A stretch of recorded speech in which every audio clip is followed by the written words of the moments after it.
I worked with lots of successful and accomplished people that were accomplishing a lot, they were doing all the right things, and still something was missing. And what was this thing? That thing that is missing inside. So let's begin with this quote from Carl Gustav Jung, one of the great teachers of me that I really admire, a lot of depth that he brings. So he says, one of the greatest privileges in life is to become who you truly are.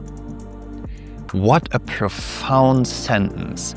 This was the missing piece in my equation when I was going onto the ladder of success and I was completely missing out who I truly was. I was just doing something without noticing what really is important to me, knowing who I am. Now, after 15 years on this journey, I like to share on this channel more about these experiences, more about the methodologies, the frameworks that help you to understand better who you are. Of course, this journey of finding it out is a very personal, a very individual journey. It's different for everyone else, and yet there are certain principles, certain cornerstones, certain strategies and insights that can help you quite a lot, not wasting time, but becoming very productive and efficient on your path, on your journey of discovery. Because actually, as I have been studying hundreds of books and also went in all kinds of strange directions because I wanted to find out, you can save a lot of time if you know a little bit what is the real thing and what is the BS that you can leave out on this journey. So the next stage is not doing more and optimizing your time schedules and being more productive and learning new habits and all these kind of things that the self-development scene is promoting. And don't get me wrong, all of these things are important, and I'm also a high productive person, high performance nerd. But what I recognized more and more, that it's not so much about these strategies and tactics, but it's absolutely important to understand more who you truly are, because when you are coming into the self-connection with yourself, when you are shifting your identity from accomplished-based identity to your true inner being, all of these habits and these movements and these actions that you then can do will have more effect. And I can guarantee you many of the habits that I wanted to change, they were very difficult to change. They changed in an instant when my identity changed because I had a deep insight about who I truly am. Self-connection is the key. The relationship that you have to yourself, the understanding that you have about who you are, how you work, how the mind works, how your emotions work, or what the body needs, how your soul works, and what does it mean to be a soul in this human life. You don't have to be a believer in a specific religious thing just to immerse yourself into the deeper dimensions of being. And I can guarantee you, all the people that I have been working with, from PhDs to scientists to investors, all hard-skilled, very rational minds, whenever they were tapping into these deeper levels of recognition, into these deeper levels, these deeper dimensions of themselves, they found something that really made a difference in their life. My journey into all of this started when I recognized I had been drifting off for quite a while, and that I really needed help because I was not in a good state. But it's also good if you already recognize you might be on the verge of something here, that you start soon. You don't have to go into the abyss, into the pit, just to follow up with some big insights and help you out of it. This work is the most rewarding work that I can imagine. It's like the one thing that I totally devoted my life to because I'm so fascinated by the possibilities that we have and that we often not use because we don't know that we have them. Or we are projecting into the future, and when in 10 years, when I'm ready with this or that, then I will start with a deeper journey. But right now is the moment. Right now is the moment to start your deeper journey, to access more of the deeper truths that are inside of you, because actually, right now, you all have it inside of you. You might not know it, but it's already there. It's just about unveiling it, unpacking it, making it more accessible. So I made the decision to devote my life to this.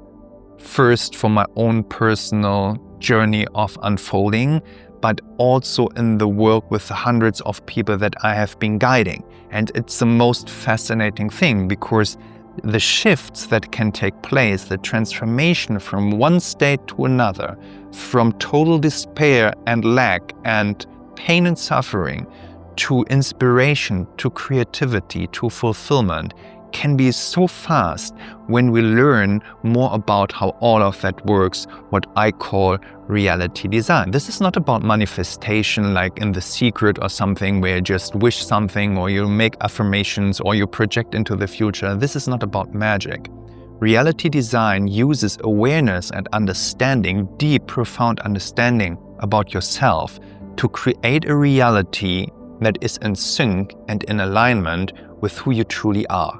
And becoming more and more, filling out more and more of your potential, accessing more of your resources, whatever these might be, thoughts, emotions, energy, and then building a life that really suits you and that really supports you in your own self-unfolding. So when we shift from an accomplishment-based identity to a person who truly seeks fulfillment, you will come in touch with more of your true needs, the things that you really need to feel fulfilled, to feel happy, to be productive. You will also learn more about what your boundaries are, where things are not right for you, and you will learn to discern better, and you will also learn to stand in for yourself in better ways. And that is, of course, super important. And as I said, the number one thing to do that, and you can understand all about psychology, you can understand all about emotional management and do the yogic practices, that's all part of it. But the most important aspect to understand is consciousness. And as I said, this is not woo-woo. I remember a CEO that I was working with, and he was a brilliant guy, PhD from Stanford, all these kind of things. And he was already doing great work, but he was also not truly satisfied. And he had a lot of blind spots around himself, leading the team, manipulation, and these kind of things. But when he was tapping into deeper levels of his soul, of his spirit, of his consciousness, also accessing more of the unconscious streams and forces, he made huge progress in the way of his creative vision, in the way he was leading his team, in the way he was making decisions. And the result was that the company culture was changing from fear-based to empowerment, from lack and denial to transparency and clarity.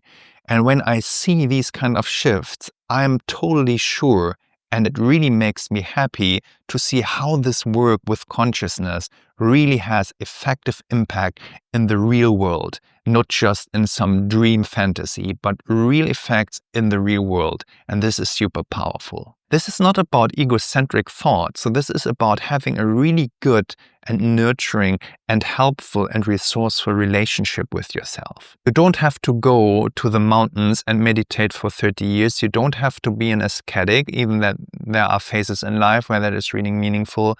But it's really about bringing together your worldly life and the deeper dimensions of who you truly are.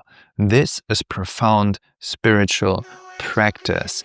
And there are 4 different elements of that we will explore. The first is clarity. Clarity of your body, of your emotions, of your mind, also of your soul.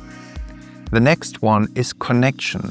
It's all about being connected with yourself. Having a deep connection to yourself is the foundation. Without that, you cannot go further. That's really, really important. And it's super tough for many of us to come into this peaceful, friendly, accepting relationship with ourselves.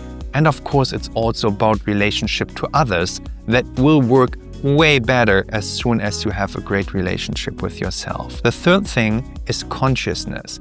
As I said, Consciousness as the foundation, as the base of all that you are, understanding what it is, what it means to be more aware, to step into your presence. And it's not so easy to grasp that in the beginning, but the more we immerse ourselves into that, the clearer it becomes. It is not something that we can just analyze philosophically. It is something that appears if we are practicing it, if we are learning more about what that means and using it in our daily lives.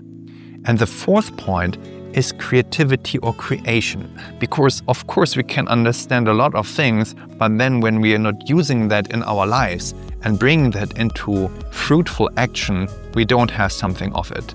It's just like a mental game. And what we like to do as reality designers is we like to use what we have been learning. We like to take our insights and test them in the outer world. We like to bring what we have, our potential, our vision, into life, into the world, and make it possible to experience more of it, of course. So if you want to activate more of those 4 steps, the clarity, the connection, the consciousness, and the creation, I recommend to you to download the free meditation, the Brilliance meditation that I created a couple of years ago. It's a classic. It has more than 150,000 downloads. It helped me personally a lot to align myself every morning to do the kind of work that we are talking about here. And I highly recommend it to you. Just look into the links below. You can download it for free. And I'm also very curious, have you accomplished something in your life and when you had it, you felt empty afterwards? I'm super happy if you would like to share in the comments. Also, of course, if you're curious about very specific things regarding to consciousness work, to reality design, drop it into the comments. I'm very happy to bring this into the next episodes. So see you. Bye-bye.